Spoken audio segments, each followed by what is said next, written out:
ये लो इस महीने की बिजली का बिल। कितना आया बिल? 10,000 रूपए। ठीक है, मैं तुमको 5,000 रूपए देती हूँ, तुम ऑनलाइन पे कर देना। 5,000 नहीं, आपको 7,000 देना है और मैं सिर्फ 3,000 दूंगी। पर ऐसा क्यों? हम तो हमेशा से आधा आधा देते थे ना। पहले हम बेवकूफ थे जो आधा आधा देते हुए आ रहे थे, पर अब नहीं देंगे क्योंकि तुम हो 3 लोग और हमें सिर्फ 2 लोग, और इसलिए 7,000 तुम पे करोगे और 3,000 में। रखो बिल अपने पास, जमा कर देना। नेहा, तुम ऐसा क्यों कर रही हो? जब बाबूजी थे तब तो बिल आधा आधा ही पे करवाते थे। भाभी उनकी बात है ना, उनकी सांस चली गई है तो वापस दोहराने की जरूरत नहीं है। अच्छा ठीक है, बात अगर ज्यादा लोगों की है तो पिछले महीने तुम्हारे मायके वाले भी तो आए थे ना यहाँ पर, तो इस हिसाब से तुम्हें भी तो ज्यादा पैसे देने चाहिए ना। ओ हेलो भाभी, अपनी जुबान पे लगाम दो। अब बड़ी हो ना, इसलिए मैं कुछ भी नहीं बोल रही हूँ। और हाँ, आज के बाद मेरे घर वालों के बारे में कुछ बोल मत देना। और वो यहाँ आते हैं ना तो मेरे पैसों का खाते हैं, आपके पैसों का नहीं। ओ हेलो, तू छोटी है ना, छोटी बन के रहे, मेरी सास बनने की जरूरत नहीं है।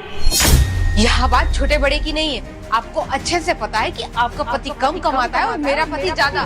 इतना पैसा होने के बाद भी तो तू रो ही रही है ना पैसे के लिए, और मुझसे ज्यादा पैसा मांग रही है और खुद कम दे रही है। शर्म आना चाहिए तुझे।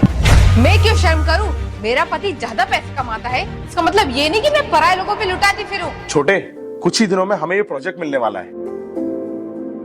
भैया देखो ना, फिर से इन दोनों का लड़ाई हो गई। समझ में आ रहा है मुझे। ये लड़ाई पता है क्यों चल रही है? क्योंकि आज ही बिजली का बिल आया है। शायद ये दोनों इसी वजह से लड़ रहे हैं। छोटे, तुझे पता है पापा वसीयत में क्या लिख के गए थे?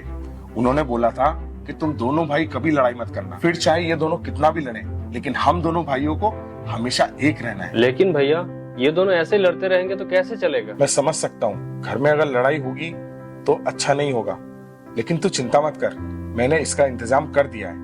आज के बाद में ये दोनों कभी नहीं लड़ेगी। ऐसा क्या करोगे भैया? आपको तो पता है ना, इनकी वजह से हमारा काम भी खराब होता है। तू चिंता मत कर, मैंने बोला ना, आज सब अच्छा हो जाएगा। तुम कौन होती हो मुझे इस घर से निकालने वाली?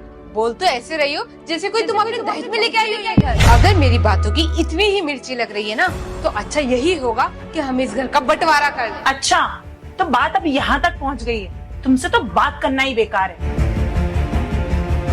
भाभी ये लो 3,000 रूपए और जाके चुपचाप बिजली का बिल जमा कर देना। मैडम जी, कुलदीप साहब घर पे हैं क्या? हाँ है ना।